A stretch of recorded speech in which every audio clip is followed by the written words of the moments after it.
देखिए 6 जून 2026 को जब जंतर मंतर पर कॉकरोच जनता पार्टी का प्रोसेस स्टार्ट हुआ तो उसके 22 दिन बाद 28 जून को सबसे बड़ा टर्निंग पॉइंट आता है जब सोनम वांगचुक के इस प्रोटेस्ट को ज्वाइन करने की हंगर स्ट्राइक शुरू कर देते हैं। टर्निंग पॉइंट इसलिए कि नॉर्मल प्रोटेस्ट में जिस तरह से जैसे जैसे दिन बढ़ते गर्मी बढ़ती है, लोगों को अपना काम वगैरह देखना पड़ता है तो टाइम के साथ भीड़ कम होती है और प्रोटेस्ट दब जाता है। गवर्नमेंट पे इतना प्रेशर नहीं पड़ता, ज़्यादा कुछ होता है तो बिजली काट दो, पानी बंद कर दो, टॉयलेट हटा दो, भीड़ खुद परेशान होकर चली जाती है। लेकिन हंगर स्ट्राइक बहुत ज़्यादा दिन तक बढ़ जाए तो गवर्नमेंट पे इसका उल्टा असर होता है, ज़्यादा प्रेशर बनता है। जब एक आदमी को मरते हुए देखते हैं लोग तो पब्लिक ओपिनियन गवर्नमेंट के खिलाफ हो जाते हैं और ये चीज़ गवर्नमेंट को कभी पसंद नहीं आती और एग्जैक्टली यही चीज़ सोनम वांगचुक के केस में हुई।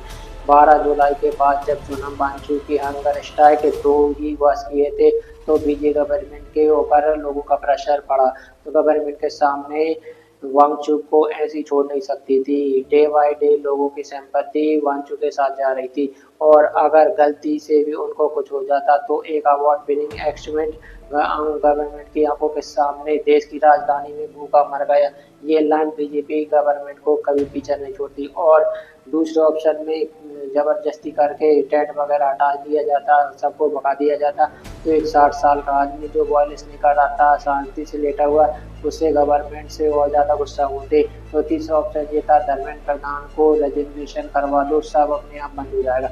लेकिन उसमें भी दिक्कत थी, बीजेपी गवर्नमेंट ऑफिसर में ऐसा मैसेज जाता है ढंग से प्रोसेस करते तो इस गवर्नमेंट को कभी भी झुकाया जा सकता था। डिफेंस मिनिस्टर ने खुद कहा था कि एनडीए की सरकार है, यहाँ पे मंत्रियों के इस्तीफे नहीं होते। तो ये टाइम चल रहा था, इस टाइम पे इसी तरह की जद्दोजहद चल रही थी। सारे ऑप्शन में किसी एक ऑप्शन को चूज करने की बजाय प्रोटेस्ट के अंदर एक अलग चीज हो जाती है। होता क्या है कि 15 जुलाई को दिल्ली हाई कोर्ट में एक पीआई डाली जाती है, वांगचुक तो उनकी हालत खराब हो गई है, जान तक जाने का रिस्क है, उन्हें फोर्स फिटिंग करवानी चाहिए जो उनकी जान बच सके। लेकिन ध्यान देने बात ये है कि जो पीएल डाली थी ना तो वांगचुक ने किसी दोस्त ने डाली थी, ना फैमिली, ना सीजेपी ने, बल्कि एक प्राइवेट फंड के राकेश कुमार सेन ने डाली थी जिसका वांगचुक से दूर दूर तक कोई लेना देना नहीं था। और वह यहीं से सोशल मीडिया पे ट्वीट शुरू हो गए और ये क्लेम होने लगे कि पीएलआई बीजेपी ने करवाई है, ताली वांगचुक को हटाने के लीगल रास्ता देखा जाए। ऑनलाइन प्रेजेंट थी जो इनका लिंक बीजेपी से नहीं था तो ये पीएलआई डाली। इसके अगले दिन 16 जुलाई को जब कोर्ट ने ऑर्डर दे दिया और सोनम वांगचुक के केस में मेडिकल इंटरव्यूज की जरूरत है। लेकिन इस ऑर्डर में एक चीज याद रखिएगा कि इस ऑर्डर में फोर्स फीडिंग या वांगचुक को प्रोटेस्ट से हटाने की बात नहीं की गई थी। लेकिन जब ये ऑर्डर आया तो गोली की स्पीड से काम होना शुरू हुआ। सेम डे आरएमएल सफदरजंग और लेडी हार्डिंग मेडिकल कॉलेज को सिलेक्ट करके आरएमएल को नोडल हॉस्पिटल बनाया गया और सुबह से वांगचुक की हेल्थ की मॉनिटरिंग स्टार्ट की। अब ये तो वो काम था जो फाइल पे दिख रहा था, लेकिन सेम टाइम पे कुछ चीजें और हो रही थी जो फाइल पे नहीं थी, यानी ये सारी चीजें चल रही थी। इस टाइम पे दिल्ली के पुलिस कमिश्नर सतीश गोलचा और इनके नीचे जो डिपार्टमेंट था ये पूरी सिचुएशन चल रही थी, इसको लेकर कुछ तैयारी थी।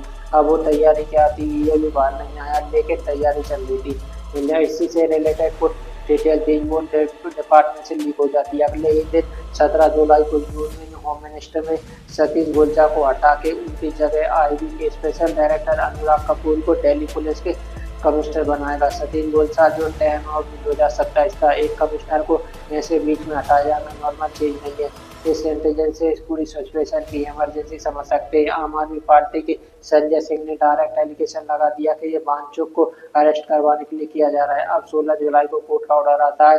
17 तारीख को दिन में सतीश गोलचा को हटा को अनुराग कुमार को लाया कमिश्नर बनाया गया। कुछ घंटे बाद हम बार आईबी में थे। इसकी पूरी जिंदगी इस तरह के सीक्रेट प्लान बनाने में गुजर गई। कमिश्नर बनने के कुछ ही घंटे बाद यानी 17 जुलाई को रात में उन्होंने जितने भी न्यू दिल्ली के स्टेट के कमिश्नर थे पुलिस को एक मीटिंग के लिए बुलाया और इसी मीटिंग में सोनम वांगचुक को जंतर मंतर से उठाने का प्लान बनाया। अब यहाँ पे क्वेश्चन ये है कि जो प्लान था ये आखिर के था क्या। ये जो प्रोटेस्ट था वहाँ पे पुलिस ने हर जगह पर सर्विलांस कैमरा लगा रखे थे। बहुत सारे पुलिस वाले सिविलियन यूनिफॉर्म में प्रोटेस्ट के बीच में घूम रहे थे। कांग्रेस जनता पार्टी के जितने मेंबर थे उन सबका रूटीन फॉलो किया जा रहा था। कब ये खाना खा रहे थे, कब ये सो रहे थे, कहाँ जा रहे थे, नहाते क्या थे, किस टाइम से स्टेज पे कब भीड़ रहती थी, ये सारी चीज़ें फॉलो हो रही थी। तो ये सारी चीज़ें फॉलो कर रहे थे। इनको पता चला कि मॉर्निंग में 6 बजे के आसपास का जो टाइम होता है, इसमें एक छोटी सी विंडो होती है जिसमें सीजीपी के फाउंडर अभिजीत दिप्के स्टेज पे नहीं रहते, और ये इकलौती विंडो थी जिसमें सोनम वांगचुक के आसपास सबसे कम वॉलंटियर रहते।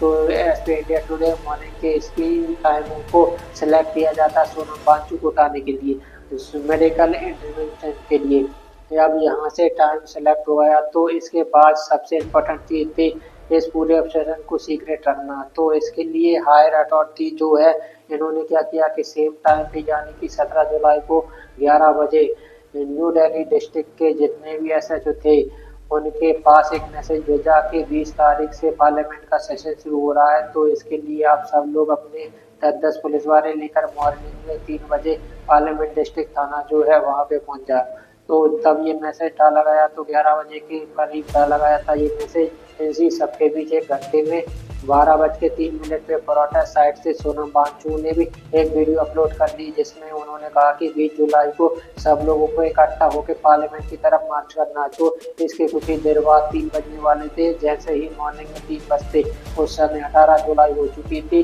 सारे एसएचओ अपने साथ 10-10 पुलिस वाले लेके जैसे डिसाइड हुआ था पार्लियामेंट डिस्ट्रिक्ट थाने पे इकट्ठा हो जाते। इन सब में से किसी को ये नहीं पता था कि इन लोगों को वांगचुक को पराठा साइड से उठाना। तो इसके बाद यहीं से इसको मंदिर मार्ग थाने पे ले जाएगा। वहाँ पहुँचने के बाद न्यू दिल्ली डिस्ट्रिक्ट के डीसीपी सचिन शर्मा ने इन लोगों को पहली बार पूरा ऑपरेशन के बारे में बताया। यहाँ फिल्म की डिलीट होने है, सोनम वांगचुक की तबीयत खराब है, उसकी वजह से पराठा साइड पे जाना है, वहाँ से उनको उठा के हॉस्पिटल लाना है। इस पूरे ऑपरेशन को 30 सेकंड के अंदर करना है, उससे ज़्यादा नहीं लगना चाहिए, और इस तरह से करना है कि कोई भी यूट्यूबर इस फोटोग्राफ ना ले पाए। वो इस पूरे ऑपरेशन को मिलिट्री स्टार लेडी की तरह डिजाइन किया गया। इंडिया टुडे इसमें 3 लेयर बनाई थी। अंदर वाली लेयर थी उसमें 30 से 35 और स्पेशल स्टाफ और लोकल पुलिस थी। इन लोगों के वर्दी की जगह ऐसे कपड़े पहनेंगे जिससे कि डॉक्टर लगे। वहाँ पे जाके एक कौन व्हाइट चादर से बॉल बनाएगा, कौन स्टेज पे होगा, कौन एम्बुलेंस के पास होगा, सबका काम फिक्स था। इसके बाद जो दूसरी लेयर थी उसमें सीआरपीएफ और आरएफ की टीम थी। इनका टास्क था कि अगर बैरिकेड एरिया के बाहर और अटेस्टर को हरकत करते हैं तो उसको कंट्रोल करना। और तीसरी लेयर में सीनियर ऑफिसर थे जिनको एम्बुलेंस और पुलिस वैन के कंट्रोल पॉइंट पे खड़े होकर अगर कुछ गड़बड़ होती है तो वहीं से कमांड देना।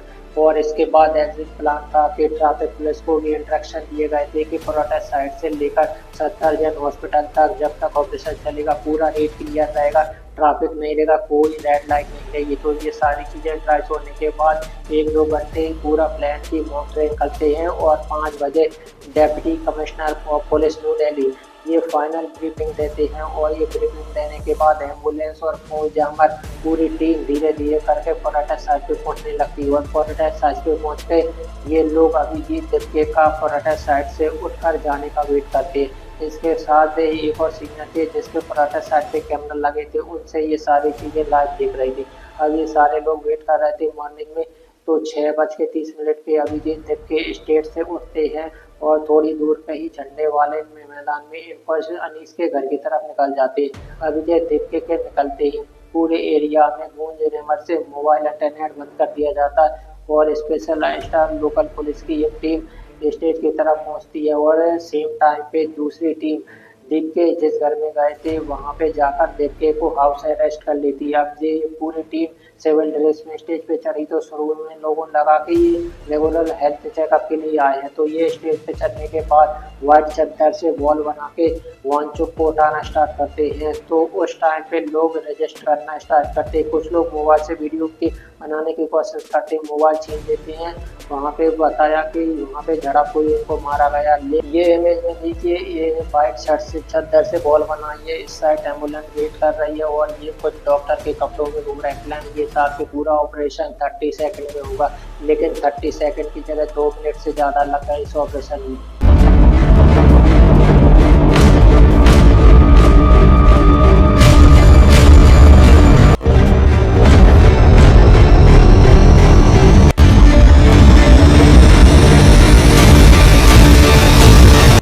और फिर उसके बाद 7:40 पे ये लोग सोनम वांगचुक को सफदरजंग हॉस्पिटल के इमरजेंसी ब्लॉक के 8 फ्लोर में शिफ्ट कर देते और शिफ्ट होने के बाद दूसरी तरफ जो अभिजीत दिप्के को हाउस अरेस्ट किया था उसको भी छोड़ देते। इसके बाद 10 फुट का बैरिकेड लगा जाता है प्रोटेस्ट साइट के ऊपर और इलेक्ट्रिसिटी की सप्लाई वो काट दी जाती है। इनफैक्ट अगले 1 घंटे तक मोबाइल नेटवर्क बंद रखा जाता है। सीजेपी प्रोटेस्ट के साथ 100 दूर पर all India student association Ayesha के नेहा अमीन और मनीष ये भी प्रोटेस्ट पे बैठे थे। यहाँ भी एक पुलिस की टीम भेजी जाती।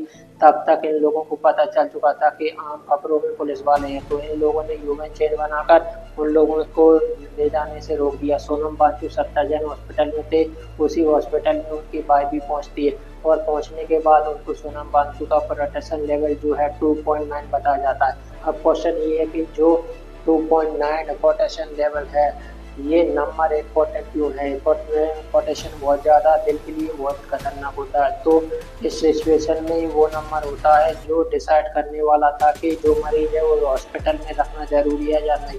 ये नंबर देखकर वांगचुक के जो वाइस थे उन्होंने कहा कि कल यानी 17 जुलाई को 4:16 पे पोटेशियम लेवल जो 4.3 नॉर्मल रेंज में था, तो इतने कम टाइम में अगले दिन 2.9 कैसे हो सकता है? इन्होंने इंडिपेंडेंट लैब से टेस्ट कराया, अगले दिन इसका लेवल 3.5 आया नॉर्मल रेंज में। तो 3 दिन में अलग अलग 3 टेस्ट हुए, एक दिन 4.3 आया, एक दिन 2.9 आया और एक दिन 3.5 आया। जिस दिन पुलिस ने वांगचुक को उठाया था उसी दिन इतना ज़्यादा कैसे गिर गया? तो वांगचुक की वाइफ ने कहा कि आगे चल के ये नंबर रिपोर्ट में से हटा दिया गया और उसकी जगह लिख दी पोटेशियम लेवल एडफल कोर्ट ऑर्डर में daily health monitoring at the site की बात नहीं हुई थी। वांगचुक को हॉस्पिटल शिफ्ट करने के लिए नहीं बोला गया था। वाइफ ने कहा कि पुलिस ने जिस कोर्ट ऑर्डर के बेस पे वांगचुक को उठाया है उस ऑर्डर पे वो एक्शन ही नहीं लिखा हुआ।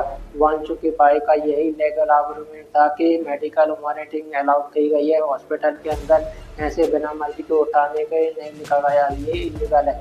ये मैं बता रहा हूँ आपको कि मेडिकल इंटरव्यू, लेकिन इस मेडिकल इंटरव्यू के बाद रिएक्शन और ज़्यादा खराब हुआ है। ये लग रहा था कि सोनम वांगचुक को पर्यटक साइट से हटाने के बाद मामला शांत हो जाएगा, लेकिन इसका उल्टा वो हुआ और ज़्यादा बढ़ गया ये मामला। तो इसके बाद जंतर मंतर पे जो भीड़ 3 से 4 गुना बढ़ गई और इसके अगले दिन 19 जुलाई को सबसे बड़ा ट्रिगर पॉइंट बना सफदरजंग हॉस्पिटल से वांगचुक का एक हैंड रिटन नोट जो उनकी वाइफ के थ्रू बाहर आया और ट्विटर पे पोस्ट हुआ। इसकी कॉपी है जिसमें आप नीचे देखोगे तो खुद लिख रखा है कि from an illegal detention Safdarjung. इस लेटर में वांगचुक ने प्रोटेस्टर को बोला कल यानी कि 20 जुलाई को इंडिया के सेक्रेटरी पार्लियामेंट तक मार्च करो और इसे बड़ी सक्सेस बना। तो कहने का मतलब है कि इस पर्टिकुलर पॉइंट से बहुत ही कम टाइम बनना था पार्टिकल मार्च शुरू होने में। 20 जुलाई को मॉर्निंग में फिक्स कर दिया गया था मार्च के लिए। अब यहाँ से हर तरफ एक ही तरफ बात चल रही थी कि 20 जुलाई को पार्लियामेंट मार्च कर रही है। सीजेपी की जो सोशल मीडिया प्रेजेंट है वो बहुत ज़्यादा है, बीजेपी और कांग्रेस से भी ज़्यादा है। गूगल फॉर्म की तो इनने 3.5 लाख साइन अप करवा लेते। 71 यूट्यूबर इन्फॉर्मेशन पोर्टल साइट से डायरेक्ट वीडियो बनाकर सबको मार्च पे आने के लिए बुला रहे थे। हर रील हर मील हर पोस्ट पर यही चल रहा था कि 20 जुलाई यानी कल 9 बजे पार्लियामेंट में मार्च करनी हो। और सीजेपी जो थी अकेले प्रोटेस्ट नहीं कर रही थी, swear of India, all India station, all India federation ये भी इनके साथ प्रोटेस्ट कर रहे थे। जब वांगचुक हंगर स्ट्राइक पे थे, ऑल इंडिया इंटरव्यू के 6 स्टूडेंट स्ट्राइक पे थे। सबसे बड़ी पावर थी इन लोगों की कैंपस नेटवर्क, ये बहुत स्ट्रॉन्ग था। डीओजी जैमिया जामिया हर कैंपस में इनके यूनाइटेड लीडर व्हाट्सएप ग्रुप को स्टूडेंट को मोबिलाइज करने के लिए रेडीमेड स्ट्रक्चर पहले से था। तो इन्होंने अपनी सारी मशीन यूज़ करके स्टूडेंट को पार्लियामेंट मार्च के लिए कहा। तो इसके बाद 23 लाख लोगों ने नीट का एग्ज़ाम दिया था, 23 लाख बच्चे यानी 23 लाख परिवार, 1 करोड़ से ज़्यादा लोग थे। इसका आधा % भी वोट होता है। इंडिया के अलग अलग स्टेट से ये लोग दिल्ली की तरफ मार्च करने लगे। इसके साथ साथ ओवेजन पार्टी जितनी थी इनका खुद का कैंडर बहुत बड़ा है, इन लोगों की खुद की स्टूडेंट लीग है, तो इनको भी बुला लिया। प्रोटेस्ट अगले दिन होना था लेकिन 19 जुलाई की रात से ही भीड़ बहुत ज़्यादा बढ़ गई। टाइम मैगजीन ने कहा 20,000 प्रोटेस्टर थे, कहा कैरेबन ने कहा 50,000 थे। एक्चुअल कितने थे पता नहीं, लेकिन इतनी छोटी सी जगह में ये बहुत बड़ा नंबर हुआ था। मार्च तो अगले दिन होना था 19 जुलाई को ही। जब इस तरह से भीड़ बढ़ने लगी तो पुलिस को समझ में आ गया कि यहाँ से सिचुएशन खराब हो सकती है। 19 जुलाई को पुलिस ने शाम को 7:23 पे पब्लिक इशू कर दी। इन्होंने कहा कि जो पार्लियामेंट की तरफ मार्च करने के लिए इकट्ठा हो रहे हैं उसकी कोई भी परमिशन नहीं है। अगर कोई ये करेगा तो ये अनऑथराइज्ड मार्च होगा। लेकिन इसके भीड़ कुछ भी नहीं मान रही थी। दिल्ली पुलिस ने क्या किया कि बीएनएसआई की धारा 160 लगा दी। एक जगह पर 5 या 5 से अधिक लोग इकट्ठे नहीं हो सकते, एक क्राइम माना जाता है। तो किसी को कोई फर्क नहीं पड़ रहा था, सब पहुंचते चले जा रहे थे। और दिल्ली पुलिस ने रात में ही अपनी पूरी प्रिपरेशन कर ली थी। उनको समझ में आ गया था कि अगले दिन बहुत कुछ होने वाला है। पुलिस ने अलग अलग लेयर बना ली थी। दिल्ली के बॉर्डर पे इंटरेक्टिव टीम बनाकर चारों तरफ बॉर्डर को सील कर दिया था ताकि जो भी प्रोटेस्ट के लिए उसको वहीं रोक दिया जाए। रात में ही बॉर्डर पे ये सारी गाड़ियाँ चली गई। अब जो भी कुछ होना था डिस्ट्रिक्ट के अंदर होना था। तो इसके बाद इन्होंने एक security layer new Delhi district का पूरा बॉर्डर है उस पर भी लगा दी और पूरे न्यू दिल्ली डिस्ट्रिक्ट को 15 सिक्योरिटी जोन में बांट दिया और हर जोन पे इंस्पेक्टर कमिश्नर, जोन कमिश्नर और डीसीपी को लगा दिया। इनका एक ही काम था कि प्रोटेस्टर पार्लियामेंट तक ना पहुंचे। जो थर्ड एक्सिटी लेयर थी जो सबसे अंदर जंतर मंतर वाली, जहाँ पर एक्सेल प्रोटेस्ट चल रहा था, 3 लेयर पुलिस की चारों तरफ से लगाई। इंटेलिजेंस एजेंसी को हर थोड़ी देर में ब्रीफिंग दी जा रही थी कि कितने लोग इकट्ठे हो रहे हैं और कहाँ पे इकट्ठे हो रहे हैं। और रियल टाइम डेटा के बेसिस पे जहाँ पे भीड़ ज़्यादा हो रही थी पुलिस का मोबिलेशन बैक टू बैक वहीं पे करना शुरू हो गया था। ये सारी चीज़ें करने के बाद भी भीड़ नहीं रुक रही थी। मोबाइल इंटरनेट सर्विस भी बंद कर दी गई इस एरिया के अंदर और न्यू दिल्ली डिस्ट्रिक्ट के सारे हॉस्पिटल को अलर्ट पे डाल दिए गए। लेकिन जब सिग्नल जामर की वजह से मोबाइल बंद हो गए तो एज पर तो प्रोटेस्टर ने डायल और बिट चैट नाम के ऑफलाइन ब्लूटूथ के थ्रू ये बिना मोबाइल नंबर और बिना इंटरनेट के काम करती हूँ। और इस टेक्नोलॉजी की खासियत ये है कि जितनी ज़्यादा भीड़ होगी नेटवर्क उतना स्ट्रॉन्ग होगा। तो ये इंफॉर्मेशन पुलिस के पास पहुँच गई थी। कुछ लोग इस तरह का यूज़ कर रहे हैं। जैसे ही पता चला होम मिनिस्ट्री की साइबर क्राइम फाउंडेशन को ये गेटअप को ऑर्डर भेजा कि अगले 3 घंटे के लिए बिट चैट का कोड हटा दो। टैग जैक्सी जो बिट चैट है इसने उस कोड को हटाने से मना कर दिया और पूरा जो ऑर्डर था इंडियन गवर्नमेंट का उसने उठाकर पब्लिकली पोस्ट कर दिया। तो इससे ज़्यादा और कटेजेशन होने लगा। चेहरा देख के पहचाना जाने लगे कौन है कि AI power facial network AIFRS Jantar Mantar पे अलग अलग जगह पे इंस्टॉल कर दिए ताकि कैमरे में फेस लग के जो भी प्रोटेस्टर है उसकी सारे डिटेल निकल जाए। ज्यादा स्क्रूटनी है दिल्ली पुलिस की। यहाँ पे देखिए डिटेल्स हमें नजर आ रहे हैं और इस चीज के ऊपर कोर्ट मूसा का PLI डाल दिए। इसके बाद डेट आती है 20 जुलाई 2026 है। अब यहाँ से 1 महीने की प्रोटेस्ट कर रही भीड़, दूर दूर से आए लोग थे। दूसरी तरफ हफ्तों से प्लानिंग कर रही थी स्टेज मशीनरी। यहाँ पे क्वेश्चन ये इतना था कि पहले कौन झुकेगा।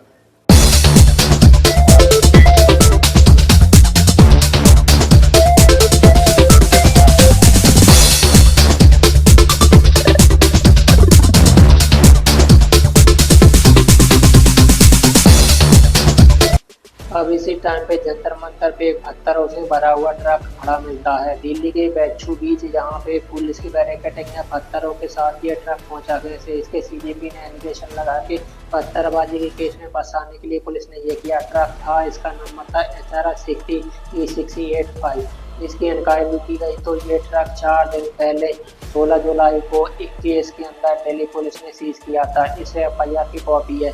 सीज करने के बाद इस ट्रक को पार्लियामेंट स्ट्रीट थाना जो है वहाँ पे पहुँचा दिया गया। तो यहाँ पे क्वेश्चन ये कि जो पुलिस का ट्रक सील हो चुका था वो वहाँ तक पहुँचा कैसे। प्रोटेस्टर ये थे, उनका प्लान था कि 9 बजे सारे लोग जंतर मंतर पे इकट्ठा होंगे और वहाँ से ये लोग प्रेसिडेंट द्रौपदी मुर्मू के नाम पर एक लेटर लिखकर पार्लियामेंट के गेट नंबर 38 तक जाएंगे और ये लेटर प्रेसिडेंट को देंगे, वापस लेके आएंगे। ये सारी चीज़ें ठीक थी। मॉर्निंग में सोनम बांसु की जो वाइफ थी वो हॉस्पिटल में थी, वो तो उनका वेट कर रहे थे। वो हॉस्पिटल से आएगी तो CJP के फाउंडर अभिजीत दिप्के उनके साथ मिलके पूरे मार्च को लीड करेंगे। लेकिन वांचुक की जो बाइक थी उनको आने में लेट होता जा रहा था। जितना लेट हो रहा था उतनी भीड़ बढ़ती चली जा रही थी और भीड़ का जो प्रेशर पॉइंट था वो 2 जगह से मिलीमीटर हो रहा था। अलग अलग जगह था लेकिन मेन 2 जगह, एक तो जंतर मंतर था, जो था मेट्रो स्टेशन। तो पहला पॉइंट जंतर मंतर पे पुलिस ने क्या किया था कि सारे जो एग्जिस्ट थे उनको सील कर दिया था और एक गेट खोला था। जो प्रोटेस्टर आ रहे थे उनको एंट्री दी जा रही थी, लेकिन बाहर निकलना अलाउड नहीं किया गया। जंतर मंतर पर रहो, पार्लियामेंट की तरफ नहीं जाने देंगे। लेकिन जो आइडिया था जो पुलिस को एक तरह से बैक फायर कर गया। इस पूरे कॉन्सेप्ट में भीड़ तो बच तो सकती थी लेकिन घट नहीं सकती थी। तो ये वाला पॉइंट था, एक प्रेशर कुकर की तरह बनने लगा कि अब थोड़ी देर में फटने वाला था। एक तो ये जंतर मंतर वाला पॉइंट था, ये था। दूसरा ट्रिगर पॉइंट था कि जो 5 मेट्रो स्टेशन पे प्रोटेस्टर आ रहे थे, पुलिस ने पहले तो उनको रोकने की कोशिश की, जब वो नहीं रुक रहा तो वहीं मेट्रो स्टेशन पे बैरिकेडिंग लगा दी गई। तो ये जो बड़े बड़े पॉइंट बने जहाँ हर सेकंड बढ़ रही थी और पुलिस के लिए हर सेकंड इनको रोकना मुश्किल होता जा रहा था।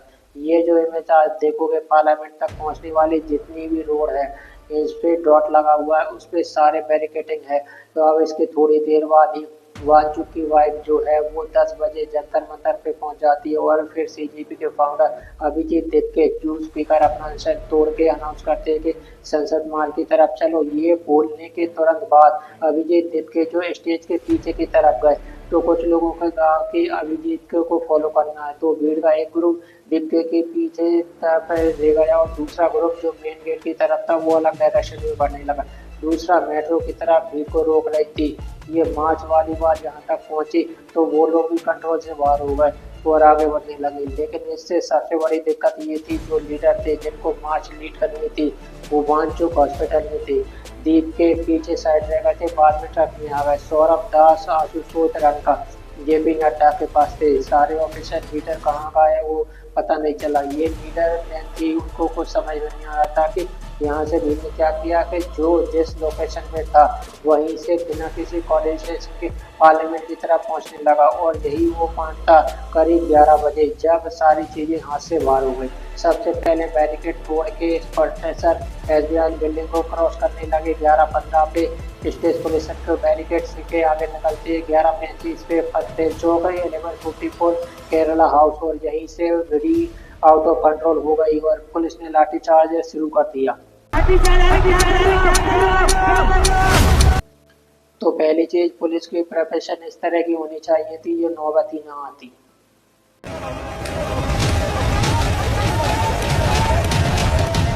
और जब ये नौबत आ चुकी थी तो पुलिस को कमर के ऊपर मारना अलाउड नहीं था, लेकिन लाठियों से सर फोड़ेगा।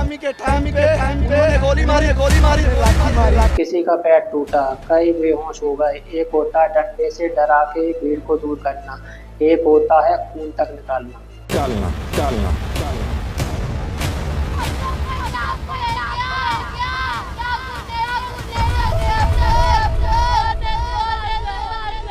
बैठे हुए प्रोटेस्ट के बीच में टीयर गैस के गोले छोड़े गए। कुछ मेल पुलिस वालों के लड़कियों के पीटने के वीडियो आ रहा है। कई कुछ ऐसे वीडियो आए जहां पुलिस वाले लड़कियों के सेंसर पार्ट पे डंडे से अटैक कर रहे थे।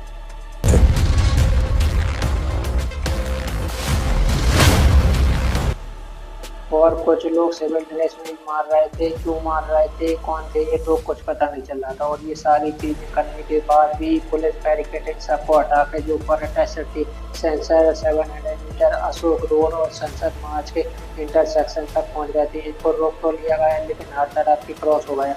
हर तरफ लाठी डंडे यही सब दिखाई दे रहे थे। कैनॉट प्लेस के आउट ऑफ सर्कल एक बैटल जोन की तरह बन चुका था। ये वो टाइम था जब पुलिस वाले के भी हमले होने लगे। ये वो टाइम था जब पुलिस वाले के ऊपर भी हमले होने लगे। पुलिस ने कहा कि पैलेट गन जो है नहीं चलाई गई, लेकिन दिल्ली पुलिस का अपना रजिस्टर होता है और अपनी ऑपरेशन की डिटेल लिखती है। जनरल डायरी बोलते हैं उसे। Act of the Times of India parliament थाने की जनरल डायरी में लिखा था 55 round non electric cell, 50 electrical cell, 5 trigger grenade, 2 round anti gun और plastic pellet as per time of India. ये सारी चीज़ें डीसीपी रैंक ऑफिसर के ऑर्डर पे की गई। इस पूरे प्रोटेस्ट के बाहर के एलिगमेंट थे, ऑफिसर के लोग थे, ये बहस चलती रही। लेकिन एक बात से हर कोई एग्री करता कि इस प्रोटेस्ट में वो स्टूडेंट और यूथ भी थे जिनके जेन्युइन इशू थे। गरीब आदमी के लिए इस एग्जाम के अलावा कोई रास्ता नहीं होता गरीबी से बाहर निकलने का, लेकिन इसके लिए अमीर लोग अपने पैसे बड़े कनेक्शन का इस्तेमाल करके पेपर खरीद लेते हैं। पेपर लीक करा के ये गरीबों का हक मारते। पेपर लीक एक बार नहीं हुआ, बार बार पेपर लीक हो रहा है। पिछले 1.5 साल में बने मुद्दों के ऊपर वीडियो, ट्वीट, शॉर्ट, रील सब बना चुका हूँ। यूपीएससी का एग्जाम लीक नहीं होता। मतलब एक मैकेनिज्म तो है जिससे पेपर लीक रोका जा सकता है, तो फिर ये नीट, एसएससी, इन सब में पेपर क्यों लीक होते हैं? ये कैपेबिलिटी की कमी है, ये नियत की कमी है, नेग्लिजेंसी।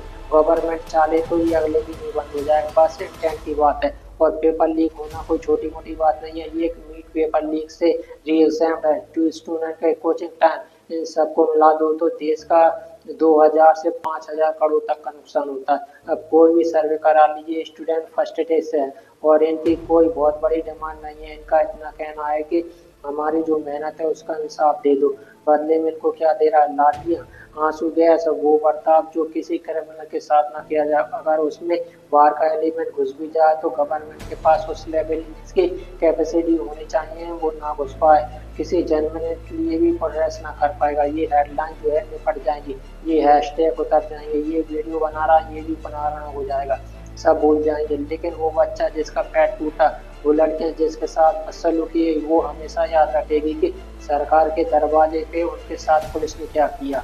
वो पुलिस जिसका काम था उनका प्रोटेक्ट करना।